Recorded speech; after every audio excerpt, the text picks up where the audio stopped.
Coming up in this episode of Finding Common Ground. When you get in trouble and grandma and ma says, go out and get a switch that I'm gonna beat you with. So my advice is call the hotline or find somebody you can talk to. What happens with a lot of these things is it's pride. They just can't get themselves to admit that I need help. There are two sides to every coin. How do we deal with racial issues when they affect relationships? Finding common ground on all those issues that we come against. There's black and there's white. And I think as Christians, we have to learn how to get together because we're not in heaven. I've met more interesting people just by God just bringing them in. Republicans and Democrats. But a lot of times when it comes to race and it comes to culture and it comes to perception, even as Christians, we don't always understand. We look at it through our lenses. There's Bill. I grew up in a suburb of Cleveland called Parma. Any black people in Parma? There was not one. Not one black person, Not Bill? one. Come on, Not Bill. one. You got to have one. A Nope. token black person? A token? And there's Odell. I grew up in Charleston, South Carolina, public housing, single mom, divorced single mom of 4 kids. And I came up through segregation and all that kind of stuff. If a black person drove through the town, the police would stop them and escort them out. Bill and Odell are finding common ground. A part of what we have to do is listen to each other, find the common ground, and question, not questioning you like you're on a witness stand, but questioning you for better understanding.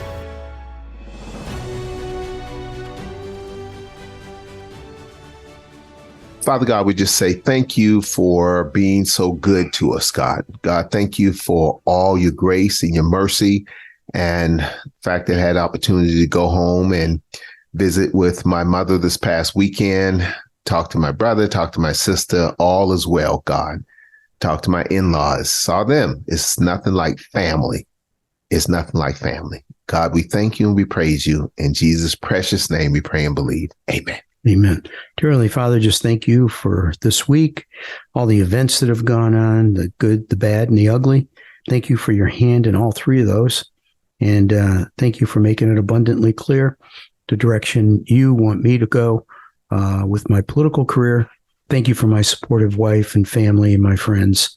And let us have a good podcast and a good rest of the week. Amen. Bill, a lot has gone on since the last show, and let's start off with some good news. Let's go with some good news.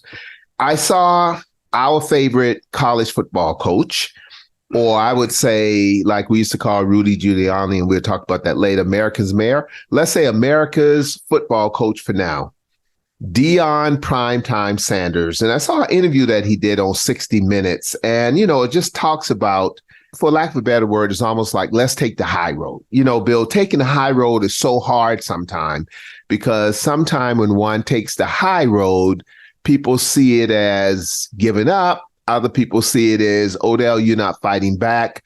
I think Michelle Obama said that when they go low, we go high. And something Deion Sanders happened because, as you know, Deion Sanders' team won against their arch rival, the Colorado State team, last week. And some stuff happened, Bill. One of the things that happened is that one of his star players got hurt in what many would call a cheap shot. Others say no, but looking at it, looks like a cheap shot. And one of the things that the young man, his name was Henry Blackburn, and he played for Colorado State. And people were giving him death threats. And when Deion Sanders found out about it, Deion said this during his press conference this week. Said, Henry Blackburn is a good player who played a phenomenal game, Sanders said Tuesday.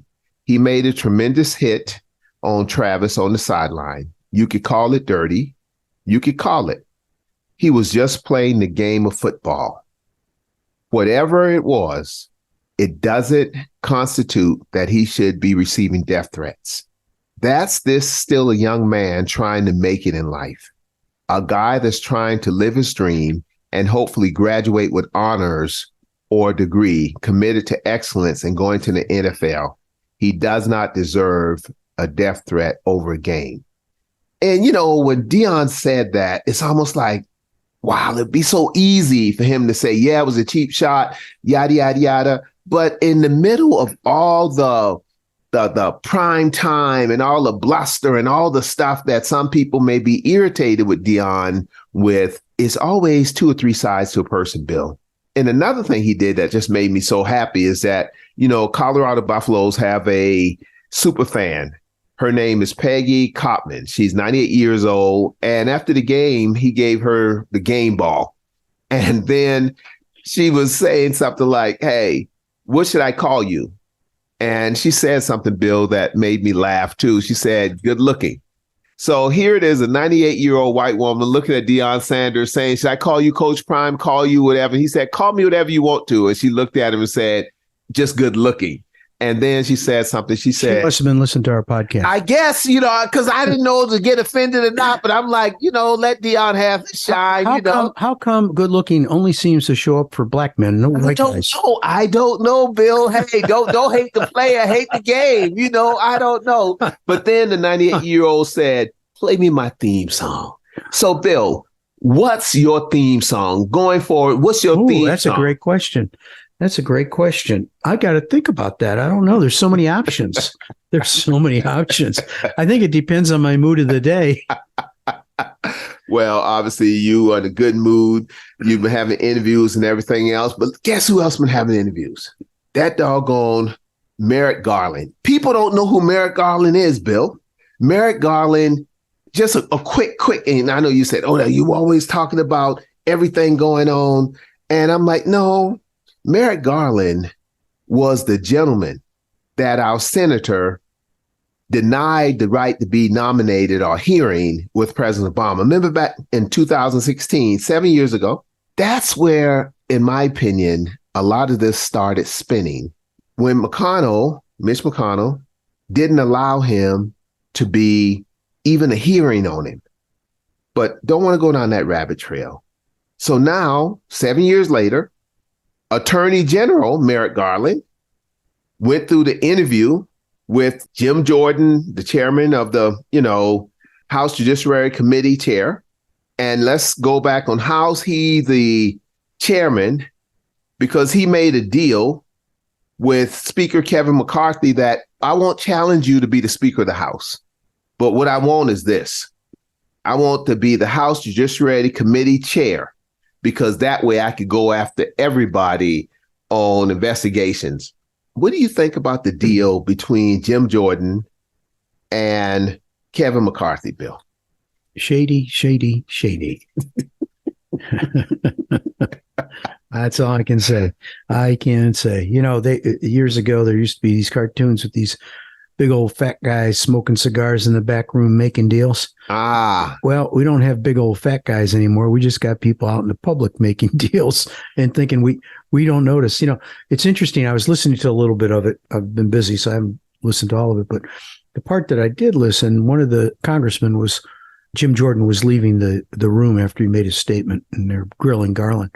And one congressman called out Jim Jordan. He said, that man that's leaving the room now, that's supposed to be the chairman here, he has a subpoena asking him to testify and provide documents that's 500 days old. Wow. When is he, as the head of the Judiciary Committee, going to honor a subpoena? And I'm thinking, do you think if somebody subpoenaed you, you could get away with 500 days? No, I don't think so, but I'm of the belief of the two-tier justice system, and one of the things that Jim Jordan yelled out today, he was giving Garland a hard time, and he says, you shielded Hunter Biden and you shielded this and you made this didn't happen. He said, and you wonder why 4 out of 5 Americans believe there's a two standard of justice in this great country. And I'm like, we now have two standards of justice. I'm like, come on, Jim, man, we've been had the two-tier justice system. What are you talking about? But it's just people spin it the way they want it spun. And right now, this country is going through a situation where if folks feel that they're denied something, you don't know anything about this. But let me just say, someone may feel they were denied a seat on some board. And the other party's like, oh, no, we're going to get you back. So now all of a sudden you have Attorney General Merrick Garlin, who should have been the Supreme Court Justice. He should have been the Supreme Court Justice, Bill. He was nominated by President Obama in 2016. And your boy said, no, we're not even going to hear it. So it's almost like, and I don't know, this is a South Carolina term, Bill. You don't know nothing about this. This is black folk in South Carolina, Geechee Gullah. When you get in trouble and grandma and ma says, go out and get a switch that I'm going to beat you with. Like a light switch? Not a light switch, a switch. like you go to a tree and you get a switch. A nice green one that bends. A nice green one. Did y'all do that in Ohio? We didn't do switches. Wooden spoons, belts, those were the biggies. Okay, a wooden spoon. A wooden spoon, belts, and maybe a broom. Because a broom, they could reach you, get to you closer. You didn't have to be in close range. Well, my Uncle Eugene's cane. We grew up knowing the range of that cane. He couldn't move fast, but his cane was quick. So and if we did something, next thing you know, whack, you get. So Bill, you got hit with a broomstick, a cane, and a wooden spoon. And what was the other thing? A belt. And a belt. Yep. Well, in South Carolina, in the dirt roads of South Carolina, it was like, go outside and get your switch and bring it back in here so I could beat you with it. Oh, you had to go pick it out too? That's what I'm saying. You see, you're not understanding the concept. No. How silly is that for someone to send me out to the bush to get a stick and bring it back, and for me to get beat with the stick and thinking that I'm going to stand still while they whip me with the stick that I went out to get. Well, so you know what you do. I get a stick that was so weak. No. That'll get you in trouble because then they'll go out and get the switch. So this was a strategy. Oh, there was a strategy. It's a strategy because, it's like all political strategy. It's a strategy. You go out and you get two of them. You get one that is big enough to be acceptable, but is not strong. Kind of like some of our old political leaders now. They look like they're strong, Bill, but they're not strong. But from afar, you get it and you polish it up. You put a blue suit on, a white shirt and a red tie. They look like they're strong. So I would get a switch that looked like a tall, long switch, but it was a young switch and it was weak. You know the difference between something once it grows and gets strong. Mm-hmm. And then I get a short one that was a little better, but not as long. And she would always pick the long one, because the long one looked big. Sometimes it's just like sometimes we look at politicians and we look at him and say, boy, he looks like he's the one, but he ain't the one because the oil didn't flow when he came in the room. See, when you went to Jesse's house and you asked the question, how many sons do you have? Because I was told that somebody here is a leader and you go and you bring this one in, you bring that one in, and the oil don't flow, but they look like it. And then the prophet says, do you have one other son? Do you have any more sons? Yes, I have another one over there, tending the sheep out there on the backside of the pasture. And he said, well, can you bring that one in? And that's when the oil flows. So the whole essence of if God sends one to be a leader, the oil flows. Things get done. People respond. That's part of the system. But when man says, well, I like this one because it look a certain way, that's that switch. A switch like a stick, but the switch like switcheroo. Mm-hmm. And a lot of times in our politics, it's switch-a-roo. It's like switcheroo. It's like the shell game. Yeah. Let me show you somebody who look like they're qualified, who we want to be qualified, but they're not qualified, but we're going to make them qualified. And then you find out when push comes to shove and the pressure comes and grandma start beating you with that switch, the switch breaks because the switch ain't strong enough. Here's how I view people that perform or people that get things done. If you want to get something done, look for a very busy person because they're busy getting things done. Got it. And many times when you go to them and say, hey, can you take this on? Oh man, my plate's full. I can't do it. Let's go. But if they decide to do it, it's going to get done. So if you're going to look at a politician, look at the backstory. What have they done? Have they run a business? Have they had to make payroll? Have they to read a P&L? Have they negotiate contracts with people? Or have they changed tires? Well, since we're talking about switches here, when they say go pick your own switch, they're saying basically the gist of it is that you have to pick a long, slender branch from a tree or a bush and give it to your caretaker, i.e. mama, grandmama, for them to lash you across your legs.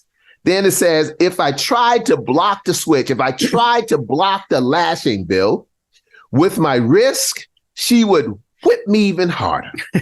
Not everyone has the same experience, but with it, I remember it being pretty brutal. How old were you when this happened? Oh, man, I was getting whipped, and we didn't call it whip. Black people say you're going to get a beating. Yeah. You wasn't going to get a whip. We get a beating. Bill, I got beatings until I was probably 13, 14, 15 years old. Last year, right? Yeah. Last year, it's crazy. So when you look at it from that perspective, we have to always remember that when someone asks you to go pick out your own switch, it's not going to work. We even use a term in South Carolina called even Stevens. Have you ever heard that before? Mm-hmm. Okay. Yep. Tell me from Ohio perspective, what does even Steven mean? An eye for an eye. I'm going to come and get you. I'm going to come and get you. You come today, baby. Guys, he's coming in hot today. We're going to take you out. You mess with me, I'm going to send Mama Bear in, and she's going to mess with you. So what you're saying, if you come for me, you better bring your lunch. Yeah, you better bring your lunch because you're going to be packing when you're ready. Dog, Gobo. You know, here's the thing. Yes. As you're younger, you want to get even. You want to make people realize how idiotic they are, and you're right. As you get older, you don't dwell in that world. Some people do if they don't mature, but as I've gotten older, I don't dwell in that world. My world is I'm going to do the right thing and keep going. And if people are taking shots at me, that's fine. And but as you mentioned a lot, podcasts, you do keep receipts. Oh yeah.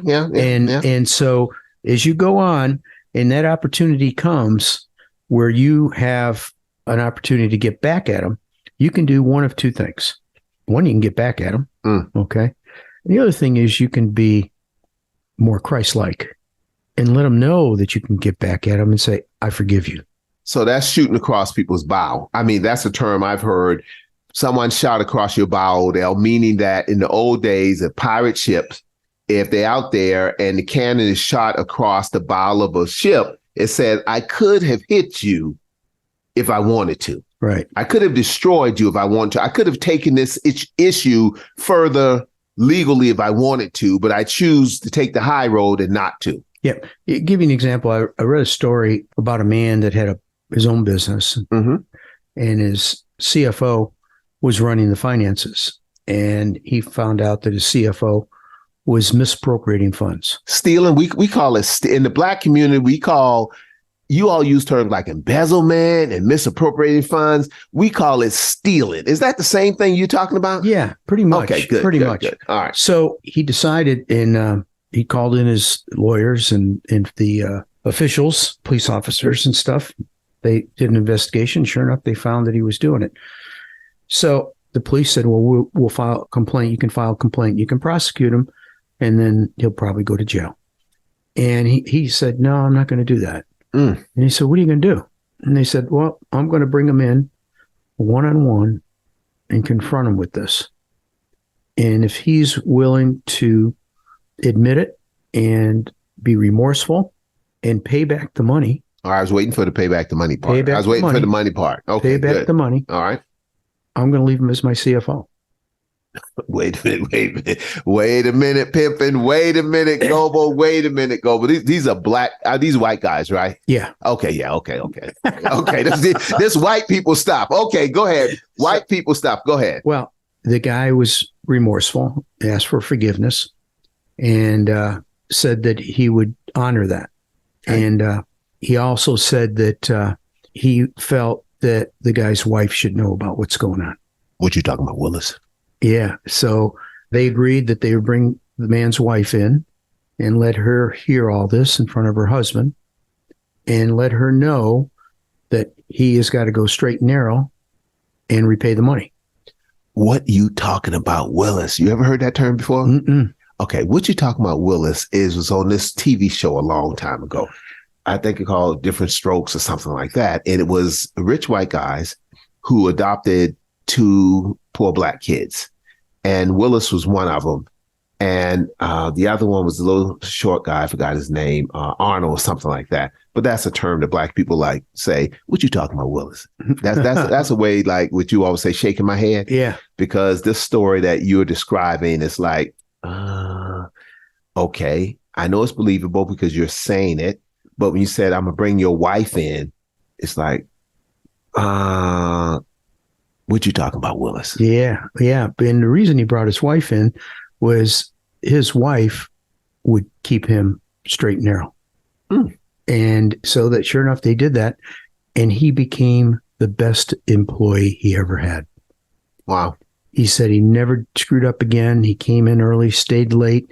He worked hard. He repaid everything. He was loyal to a T, and we forgot about the whole thing. So people can change. And sometimes now, what was the other option? Put him through the legal system and he'd probably be incarcerated. And that would cause all kinds of problems. We had a friend, mutual friend that committed suicide last week. Oh, I'm sorry to hear that, Bill. And he sorry was to hear that. Caught up in, I don't know all the details, but he was a young man. He got caught up in IRS, and we found out he had a couple different families, and he was, just working like a dog to pay the bills. And then he kept saying to somebody, hey, I've got something that's going to solve all my financial problems. So you know what he did? He invested in Bitcoin. He invested in that guy that got blown up, and his whole Ponzi scheme got blown up. Oh, yeah. Bernard something. Yeah. Yeah, he put hundreds of thousands of dollars in, and it's gone. You start thinking about, what would you do in a situation like that? How desperate must you be to end your life over not being able to pay your bills, or maybe even lying to people? Is that worth suicide? That's a very powerful question. And since I'm not a licensed counselor, I don't know. But let me say this. Is it mental illness or a situation where someone is so got caught in situations like there's no way out, so this is the only way out? I've heard of individuals who go and do mass shootings, and then when the authorities arrive, the police arrive, they're like, okay, I'm gonna take my own life. I heard about a situation just the other day where a husband came and killed his wife and then turned around and killed himself. I heard about stuff like that. And it's sad, Bill. It's sad. But even more than that, it's a permanent solution to a short-term situation. Look at all the people it affected. Oh, definitely. Because a lot of times when you wake up in the morning, this is my Odell's philosophy. Since I've been broke and poor and disappointed for much of my young life, I'm like, if I could just live to see the next day. That was my mantra when I was very young. If I could just live to see the next day. If I could live to see the next day. If I could live to see the next day. Usually the next day comes. So far in my 63 years of living, the next day never didn't come. Now, do I have to face things the next day? Yes. Back to the situation where go get your own switch. People said, okay, nothing worse than I'm going to give you a beating later on. When I get home, my grandfather, when I get home, you're going to get a beating. Or later on, I'm going to get, so you're sitting there with the pressure on you that, you know what, I'm going to get my behind tore up later on. I know I'm getting my behind tore up. And then the mistake is, Bill, that sometimes you forget and think they forgot and you go to sleep. And then you awaken because a belt hitting you, and you ain't ready for the belt. So you have to wake up like, am I dreaming? And then you realize what's happening. And so you jumping up, trying to protect yourself because the belt's coming at you. And then all of a sudden I grab my grandfather, big tall guy, grab his legs, and then he get mad because the belt he tried to hit me and he hit himself. Then he's like, now you made me hit me. Well, what do you expect me to do? So what do you expect someone who's going through a lot of challenges to do?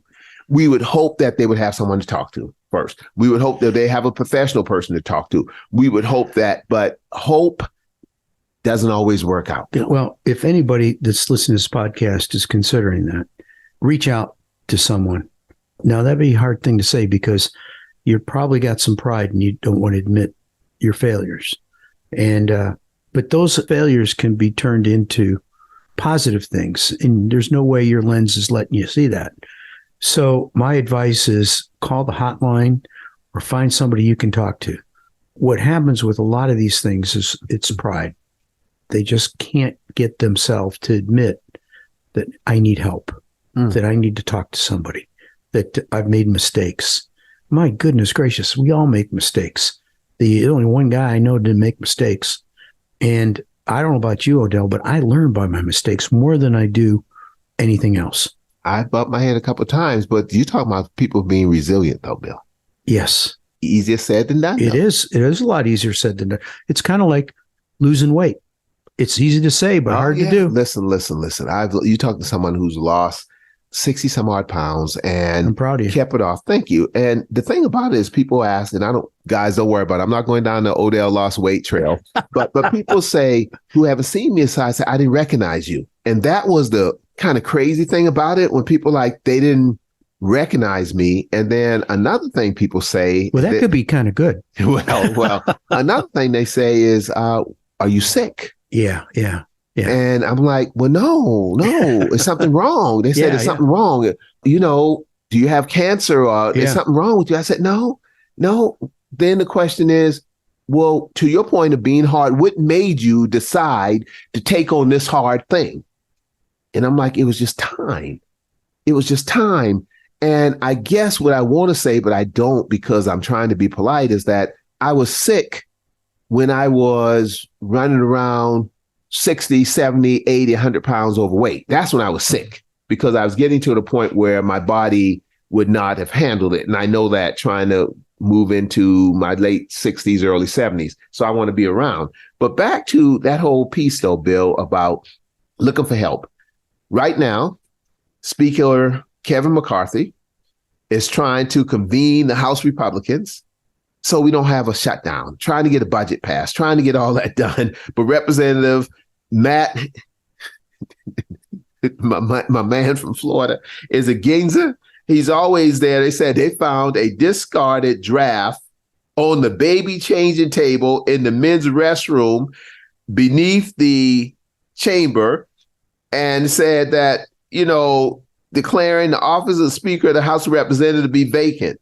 And the draft is dated September the 23rd. How can people declare a seat is vacant, Bill, when someone's sitting in the seat? Well, I don't know. I've seen it done. I've seen it done to me. I'll tell you what, you can't make this stuff up. You cannot make this stuff up. I mean, but good news, people, good news. My shero, Nancy Pelosi, my shero, 83 years old. She says she's going to run again. She's ready to run for president. I mean, she's the young guy. Oh, listen. Nancy says that, this is what she said in her speech. Our country needs America to show the world that our flag is still here with liberty and justice for all. That's why I'm running for re-election and respectfully ask for your vote. That's Nancy. It's like, you go, girl. Don't say that loud as a Republican now, because a lot of my Republican friends don't like Nancy Pelosi now. She's going to be in one of those scooters, and that'll be fun. Well, I wasn't going to say anything, but since you said it, I'm going to say something. Her and Mitch McConnell could have races down the hall in their scooters. I wasn't going to say anything, but since you said something, I'm going to say something. According to reports, Mitch McConnell, my boy Mitch, said one of his proudest moments is when he looked President Obama in the eye and said, Mr. President, you will not get this nominee for Supreme Court Justice. Like, Mitch, what was it against Obama? But Bill said, Odell, leave that alone. Leave Mitch alone, Odell. Don't go down that rabbit trail. You shouldn't pick on old people. Okay. So my shero Nancy's going. But speaking of something else, though, man, in the state of North Carolina, in our proud state. Yeah, we got a lot going on. Yeah, we got a lot going on. And the GOP leaders in Raleigh, some of them I know personally, did some things to, I call it the far-reaching arm of the long arm of the law. So they did some to a local neighborhood, that community that's close to where I live, Summerfield, North Carolina. And they reached in and said, you're going to do some things. And I was reading about this, and a good friend of mine, Sheriff BJ Barnes, he said something in there that was funny. I like BJ. I like BJ too, but he said something that's funny, referring to Ronald Reagan. He said, because people were saying, well, somebody must have gave somebody some money and made a donation to their cause. And BJ said, hey, he said, like Ronald Reagan says, if they give me money, it's because they agree with the way I think and not the other way around. So that's just kind of how you look at it, because people get on me all the time. Odell, you say all the time you like Ronald Reagan. Why do you like Ronald Reagan? Let me tell you why I like Reagan. Now, I know Reagan did a bunch of crazy stuff. When he's governor, talked about black people, welfare queens and all that. I get all that. But Bill, I'm of the essence that I don't have to like everything about somebody to like certain things about somebody.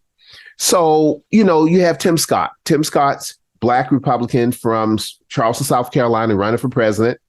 And Tim went to Iowa, and Tim said, hey, someone asked Tim, what do you think about the auto workers, United Auto Workers strike? And Tim said, fire them all, fire them all. Ronald Reagan, fire them all. And I'm like, Tim, first thing, my brother, you did a horrible job in the first, because I was a big fan of Tim's. You did a horrible job in the first debate. You were scripted and you didn't come across well. Now you're scripted again. You need to know the difference between the United Auto Workers strike and what Ronald Reagan did with the air traffic controllers who were government employees. You've dealt with strikes before. You've been around it. Sure. What can you help the brother? What can you help the black guy running for president on the Republican side? Because believe it or not, you all do have some black Republicans over there. Yeah, I know. I've met both of them. But no, get back to the strike thing. Well, the air traffic controllers thing is totally different than United Auto Workers. One, exactly. Like you said, they're not government employees, but more importantly, if they let them all go, who's going to go to the plants and make the cars? Where what Reagan did, he brought in the military air traffic controllers and ran it until they came to their senses and came back. So, there's a huge difference there. Let me talk about unions. When I was in high school, yes, sir, I worked in a grocery store, Fisher Foods, it was called, in Parma. And any black people working in this grocery store? No, I don't think we had any customers that were black either. We didn't keep any kind of black ethnic foods. What's black ethnic food? You talking about soul food, chicken feet, that kind of stuff? Oh, that chicken feet. They never saw chicken. Well, white people call chicken feet now. I see it at Food Line the other day, chicken prongs. Prongs.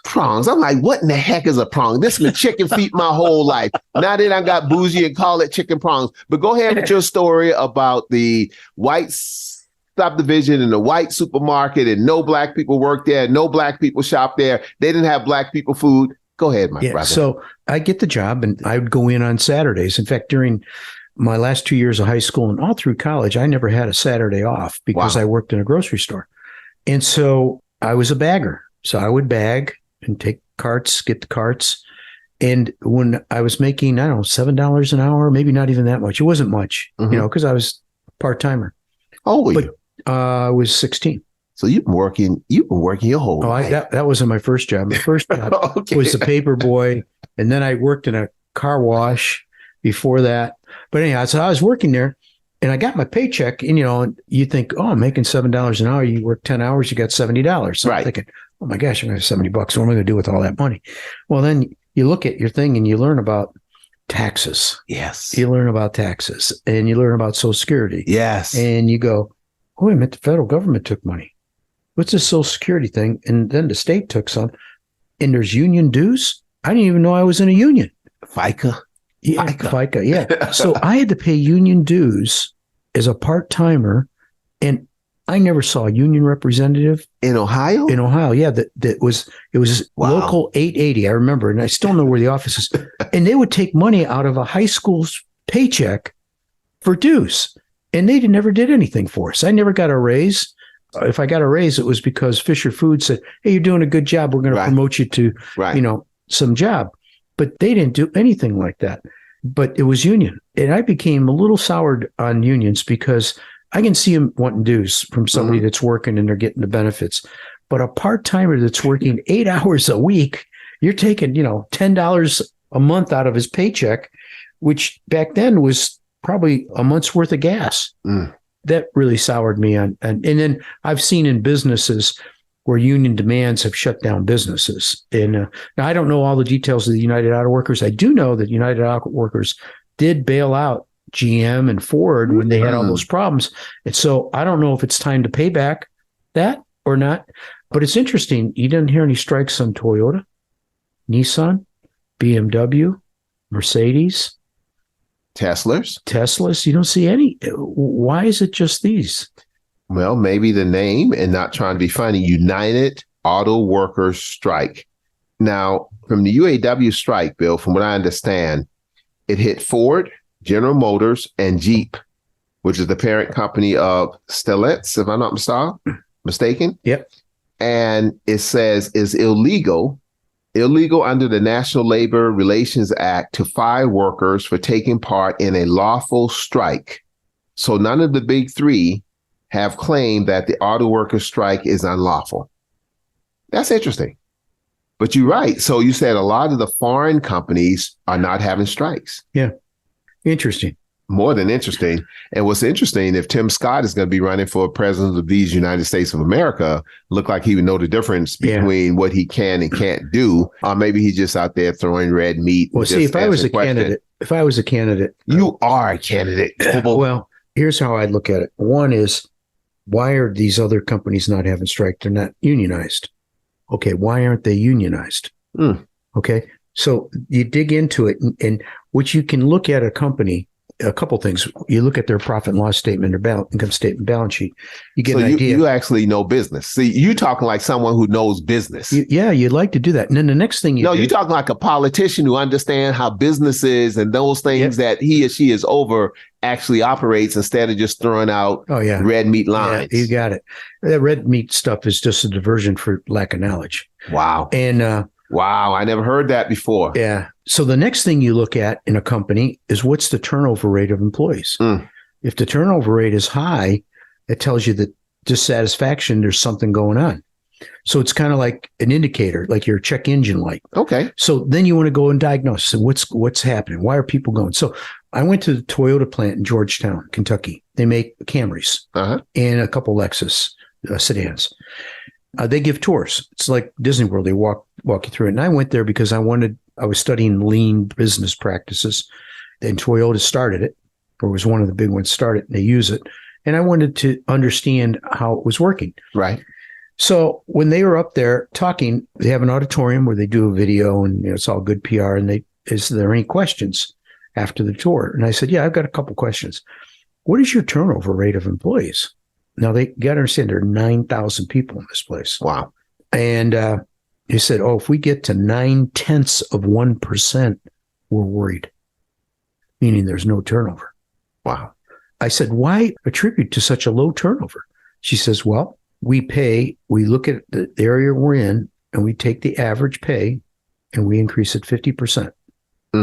We also have adult care, daycare, pet care. We have pharmacy on site. We have an auto repair shop. We have food store, grocery store, pharmacy, a couple clinics. So once you get on campus, if you got to get your car repaired, you could take it to the repair place. Right. If you got grandpa with you, and you take them to they charge a little bit for it. Yeah. But it doesn't kill you. But my point is that they're providing things that I, as a consumer or employee, would allow me to be a better employee, because I'm not working about grandma and grandpa or who's taking care of my kids. If I got to go get my dry cleaning, I drop it off, pick it up, get my car repaired, credit union, whatever it is. I'm sure that some of the United Auto Workers do some of that, but I don't think they do it to the same extent. Well, that's similar to the whole thing picking out your own switch. They didn't go get something that looked like it'll work. Back to that politician who look like they're a politician, but they ain't no politician. But when you go out here and get something that works, then when the pressure comes, that's why their number is so low. Because when the pressure comes, Bill, because that's what it's all about, because it has to be more than just red meat rhetoric talk. Or on the Democratic side, just we're going to save the world, we're going to do this, we're going to do that. It's got to be more than talk. And one of the things that I like, not love, I like, is, and this gets me in trouble a lot, but I like elected officials who stand up for something. I had good friend of mine, Congressman Mark Walker, who just stood up against the casino bill in North Carolina, and went out there and went on the limb. No, don't force this down these rural communities who don't want it. Yep. And he stood up with them. And that was a hard stand because a lot of the powers to be says, no, we want casinos. Yeah. We want gambling. We want voting. We want all that, Bill. Yeah. How hard is it to stand up against how hard is it to stand up and not be in the cool kids club? You had that experience. Well, when I went to the Stokesdale council meeting, when that issue came up, there were about 50 or 60 people at the council meeting against the casino, and they all got their 3 minutes to talk. Mark talked. And, Mark was there? Yeah, Mark was there. He talked. And I talked as well. I was going to give him an update on the school board, but I asked for a reprieve on that so I could talk about the casino. And Mark and I were on the same page. The page is let the local community decide. Right. Okay, give them a referendum. Let them decide. If they want it, great. If they don't, great. But that's their property. Don't dictate it from Raleigh. I mean, you can put it on the ballot and let people decide. And that didn't happen, obviously. And they're going to legislate it in, and the people had no choice. But now they've backed off of that, which I'm glad to see. I'm not against casinos. Like American Indians have them. And I think it's kind of like the lottery. It's gambling. Okay. It's interesting on the lottery. It's supposed to be for the school system. Don't go there. Go ahead, Goebel. That's the biggest farce out there. So it was sold. Money's going to school. And it was going to be incremental to what the current state gives. Well, just before the law passed, the legislature made a little left turn. And they said, well, we're not going to make it incremental. And they had a percentage, like then 35% of it was going to go to the schools. And they dropped that percentage and didn't put any percentage in. Wow. And it was at the discretion of the legislature at the time. So I know where this is going. And so the schools get about 26% now of it. Of the whole thing. Of the whole thing. And the rest of it, a little bit to administration, and the rest of it goes back into coffers for the state. And, it's got to be tough to balance a budget when you got a big budget like that and all the different needs of a state of our size. Right. I mean, you got bridges, you got roads, you got schools that you're supporting, you got a judicial system you're supporting, a legislature. I mean, there's a lot to it. And then all the social services that are provided, you can't provide everything to everybody. I mean, it's just impossible. That's where the rub comes in, everybody fighting over it, and then who's in political power. And power, I believe, corrupts.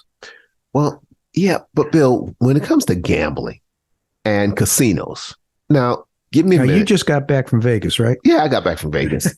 I don't have a problem with gambling. Nah. I could walk through casinos. That don't bother me a bit. It's entertaining to watch, though, isn't it? I don't even watch it. Do you know what we all have vices. We all have vices. My vices is food. So I have to be careful because food is when you start losing weight and keep it off, food is everywhere. You don't think about it. Yeah, you start seeing it everywhere. You see it everywhere. Yeah. But back to gambling. Now, I grew up in the hood. Have you ever heard of a liquor house, Bill? Oh, yeah. Have you ever heard of bootlegger house? Mm-hmm. No, never heard of bootlegger house. Okay. Have you ever heard of the numbers house before? Oh, yeah. Okay. So those was in my hood. That was my next door neighbor. What was it when they used to do on sports betting? Like that's the numbers house. That's the numbers. Okay. You could bet on anything. So that was the neighborhood. Not all. So the people back in Charleston, South Carolina, shout out to Marysville, the hood, everything. So I ain't talking about everybody, but if you've been there long enough, you know what I'm talking about. Is some truth here that we did have the bootlegger house in the neighborhood. We had the numbers house in the neighborhood. You know what I'm talking about. And then later on, the bad thing about it, then we had the dope dealer house, the dope house in the neighborhood, what they call the trap house now, the trap house. Oh, is that what they call it? Yeah, the trap houses. I know. I have no idea what you're talking about. Exactly. It's like the first time somebody talked to me about critical race theory, I'm going, okay, what does this mean? And wokeness? Yeah. Hey, we've got critical race theory, and that's kind of gone off the burn. Now it's wokeness. What do you think is going to be next? The bootlegger house. The bootlegger house, or the dope dealer house, or the trap house, or all those type of things. And we call them different things. We take the dope dealer house and we call it, now all of a sudden, fentanyl and and we have a problem with, opioids and all this kind of stuff. So now all of a sudden in my community, it used to be dope dealers, bad, bad, bad. And now it's like, well, this is a epidemic, so we have to give money to it. Just how things change from the Black community to the white community sometimes. Or as we sit there and say, gambling, the bootlegger house, or people gambling and doing those things, that's been going on for a long time.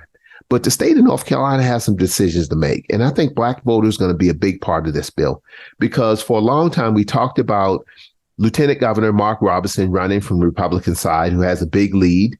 But Congressman Mark Walker, white gentleman, the Republican side, is cutting into that lead like crazy. And then we know Jesse Thomas, Black gentleman, used to be the CEO of Blue Cross Blue Shield, North Carolina. He's cutting into the lead. So everyone's doing well. So it looks like Odell's crystal ball, Walker is going to walk down Robinson, but it's going to be close right at the edge. That's just from the Republican primary. Now, on the Democratic primary, for a long time, you had State Attorney General Josh Stein, who no one was running against. Now, Michael Morgan enters the race, and he's, for North Carolina governor. Michael Morgan, a former associate justice for the North Carolina Supreme Court. Now, that's going to be a problem because he's Black. And I don't think the Democrats understand, but let me say, shout out to my people, the Democrats, who I'm proud Democrat. Let me tell you what's going to happen. The same thing that happened in 2008 with Obama running against Hillary Clinton. At first, we told Hillary Clinton and Bill Clinton that Bill Clinton was the first Black president because he went on Arsenio Hall show and did that he was cool. But then when the race started, we were supporting Hillary Clinton because Hillary Clinton was Hillary Clinton. And then the white people in Iowa, which is where it's a pledged delegate, caucus, Iowa's a caucus, Obama won 38% and Hillary got 29%. And we like, whoa, wait a minute. This Black guy actually won? With the funny name actually won? And then New Hampshire, which is a pledged delegate, Obama got 13 of the delegates and Hillary got 9. And then Michigan, Nevada, South Carolina. And that's where Clinton got in trouble because he started trying to muddy the waters and kind of throw some shade on Obama. And the Black people in South Carolina said, whoa, wait a minute now. Wait a minute, Bill. Back off. Now, we know you are a guy, but the Black people, because it was Jim Clyburn, the Black people in South Carolina like this Black candidate. And that's when Hillary knew she was in trouble. And eventually played itself out and Hillary got beat. But Hillary didn't quit. She stayed to the end. She should have quit, but she didn't because she hurt the party. But at the end of the day, Obama won. Now, I think Michael Morgan is going to take Josh Stein down the same road because I don't think the people understand that Black folk is going to look at this Black candidate, not because he's Black, because he's qualified. And then I've met Josh Stein before. They're going to question Stein like I did before. What's your plan? What's your plan? So Stein's going to have to talk about what's his plan. And a lot of it's going to evolve around Black justice and two-tier justices, because here's one is the State Attorney General Josh Stein. And then here's another gentleman who's from a very prominent family in Eastern North Carolina, Bill, who's been a judge on the Supreme Court. So trust me, the whole governmental race, the governor, this whole race is going to get crazy going down the line. And it's going to be Black folk right all up in there from the Republican side, from the Democratic side, from both sides. Yeah, I think you're right. So what I'm hearing is there'll be 2 Blacks running for governor, one Democrat, one white. It'll be, I think when it's all said and done, it's quite possible that the Republican primary will have a Black gentleman, Lieutenant Governor Mark Robinson, neck and neck with a white gentleman, Congressman Mark Walker. That's on the Republican side. Now, Jesse's my guy. Jesse announced his candidacy on our podcast. So shout out to you, Jesse. But I don't see you getting there yet, but I might be wrong. So don't beat me up. And then on the Democratic part, I see Michael Morgan taking what the gentleman, what's his name again, Bill, from who's running on the Democratic side now for governor. Hold on a minute. Here it is. It's simple. Josh Stein. Josh, it just slipped my mind. I know your name, just slipped my mind.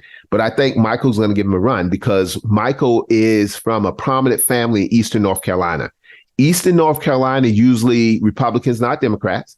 But the black folk over there who are Democrats going to vote for Morgan, not Stein. And that's going to be an issue because Eastern North Carolina carries a lot of weight, especially in the primaries. And then when you come to the urban areas, the cities where black folk hang out, and they look at Stein and they look at Michael Morgan, Morgan's going to be tough to beat. But I don't think Stein and his camp knows that yet. So because Governor Cooper endorsed Stein, Cooper's a Democrat, for those who don't know, endorsed Josh Stein a week before Michael Morgan made his announcement. So Cooper can say, well, I didn't know. But like anybody in politics, we all know way before an announcement is made. So politics, Bill, politics is interesting. And as you know, Vice President Kamala Harris they got a strategy that's working for everyone. They're going around to the HBCUs, some other colleges, and getting the young people involved. Yeah. What do you think about that since that's where you went? I think it's great to get any young people involved.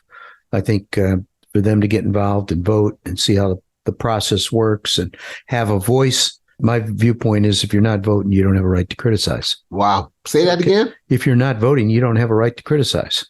Okay. You're not part of the system. And so you don't get a vote if you do that. Sorry. If you want to get involved, at least go vote. Okay. You may want to do more, but at least go vote. So I think it's a great thing. I think the fact that she's going to just the black universities, I'd like to see her do more than that. Well, I think it's more than just the black ones, but she started, let me just see, because I might be wrong. Hampton University in Hampton, Virginia, North Carolina A&T State in Greensboro, North Carolina, Morehouse College in Atlanta, Georgia, University of Wisconsin-Madison in Madison, Wisconsin. I don't think that's black. College of Southern Nevada and Las Vegas, Nevada, Southern Arizona University in Flagstaff, Arizona. So she's going to some other schools, not just HBCUs, but, they call it the Fight for Our Freedom College Tour. Yeah, I think that makes sense to go and those swing states, baby. Yeah, swing states. Yeah, she's not going to Rhode Island. No. And she's not going to South Carolina. Yeah. Why not South Carolina? When I run for re-election for school board seat, we have like about 30 precincts. Okay. So I'm going to look in where the voters are that are voting, that are active. And that's where I'm going to hang out and talk to them. So we're in the process of analyzing that. I got some people helping me with that. So Bill, so being back to, and I know we're heading toward close, but back to my analogy with go get your switch. Mm-hmm. You go get the one that looks like, but it's not what it is. It's weak, it's tall. Then you get the other one that's short, or you get, what was your uncle's who with the cane name was? Uncle Ed. So Uncle Ed had a cane. Oh, yeah. And you knew Uncle Ed cane wasn't going to break. No. So you get an instrument that you work with that under pressure it won't break. Well, why do a lot of politicians break? We got a lot of them nationally now breaking down under the pressure. We have a lot of them statewide breaking down under pressure. We have a lot of them locally breaking down under the pressure. So the question is, are they qualified to sit in the seat? I'd say probably not. Running a school board or running a city, there's a lot of moving pieces. And if you're going to do a good job, you need to understand it. And you can't do that part-time. You can't do it from a distance. You have to really get into the details to make a difference. And a lot of politicians are in there just because it's a political thing. It makes them feel good.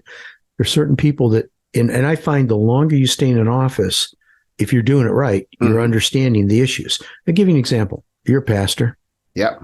If you were a pastor that went from different church to different church once a month, how much would you understand that church?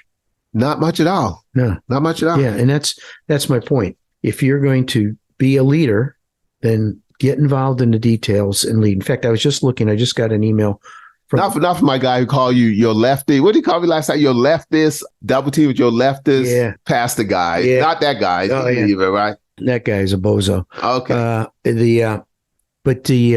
It's interesting. I think if you want to do a good job, you got to get in details. And I just got an email from the maintenance department at the Guilford County School, and I'm going to call them when we're done here.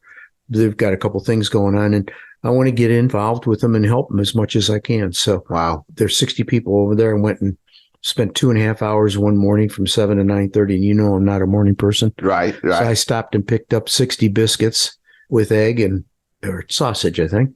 And we sat down and talked. And So Whitney Oakley, the superintendent, and I are going back in October to do it again. Well, you think the world of her. Let me ask a question, because she's a good leader. When's the last time a school board member went and talked to the maintenance department? Did you ask that question, or you didn't ask the question? I didn't ask the question. She sent an email to all of us inviting us, and I was the only one that took them up. Wow. Well, in closing, question for you.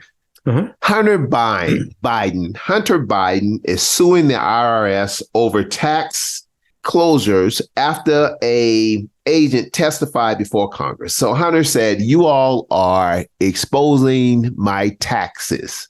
What do you think about that? There's nothing there. Who cares? Okay. Now, Odell's prediction, Hunter Biden, again, and Bill, the interesting thing about it, they kind of trying to get Hunter on the Second Amendment with guns. Me and you both are real big on, guns rights. And they saying Hunter, something about the form. I filled out the form, of course. I probably checked whatever I needed to check and move there. Did I read the form perfectly? No. But Hunter said, hey, somewhere on there said, if you are addict, you can't own a gun. You know anything about that? No, I don't remember that question when I did it, but I know how I answered it. And no, I'm not. But he was at the time, and that's what they got him on. And here's the other thing. He owned the gun, I think, for 8 or 10 weeks and never had any bullets. It sounds like... Wait a minute. It sounds like Barney Fife? Barney Fife or Mayberry RFD? Yeah. So he was walking around with an empty gun. And but the letter of the law says you can't own a gun, whether it's empty or not, if you're under drug addiction. And I agree with that. Yeah, but we don't want to start messing with our Second Amendment, because the Second Amendment said we can go get an AR-479-232 with a sleeve and a rack this a zillion long, but just don't walk around with an empty gun. If you're an addict. Yeah. And so they got him. And, he's going to jail, Bill. Oh, yeah. Hunter Biden's going to jail. They're going to put him on jail terms, and he may end up doing house arrest or something, but they're going to do something to him. No, Bill, no. House Judiciary Committee Chairman Jim Jordan has made a deal with, what's my man name? Speaker Kevin McCarthy, that they're going to put my man in jail. Well, then that's the case. Yep. But it's some other people on the other side who made a deal they're going to put Donald Trump in jail. Mm-hmm. And the ultimate deal is... Oh, maybe they'd be roommates.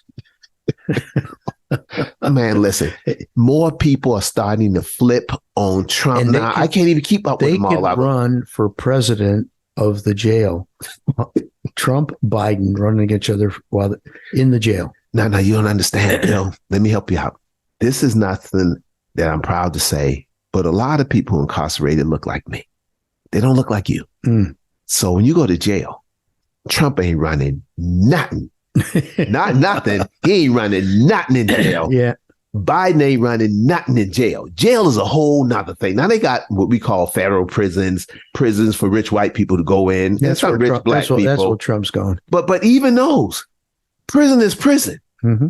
So at the end of the day, Joe Biden, once he gets reelected, he's going to pardon President Trump and Hunter Biden, and he's going to say it's for the good of the country. Yep, I suspect you're right. Well, we're going to have to end this thing. We'll argue that one out at our next trip. Hey, like the young lady said, hey, what's my theme song? What's my theme song? And Dion's on 60 Minutes, and he's got haters out there. And the super fan, Peggy Coppin, received the game ball, said, hey, give me my theme song, Bill, because she called him the good-looking black guy. Yeah. I think Trump's theme song is "What Have You Done For Me Lately, Dude?" Oh, man, we're not even going to go into Trump. Next show. What's the next show going to be about, Bill? I don't know yet. We'll find something interesting, maybe a little controversy. We'll see. All right. Hey, Pete, come back. Yeah. Thanks for supporting us, and come back, because the next show, we got something to talk about.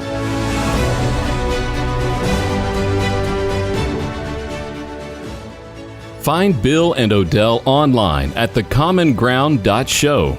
This podcast is a production of BG Ad Group. All rights reserved. This podcast is brought to you by Yes Weekly, the Triad's largest circulated and best read weekly magazine. You can also find us online at yesweekly.com and on Facebook, Twitter, and Instagram. Yes Weekly, your trusted news leader for local arts, entertainment, music, food, and more for nearly 18 years. Whether you're a big, medium, or small business, managing and growing the bottom line is important. Focus CFO brings the experience and financial acumen of a Fortune 100 Chief Financial Officer to your company at a fraction of the cost. P&L help, internal reporting processes, or any business transitions or events. Focus CFO will help you and your team have a CFO in your company's back pocket. Focus CFO. Learn more at focuscfo.com.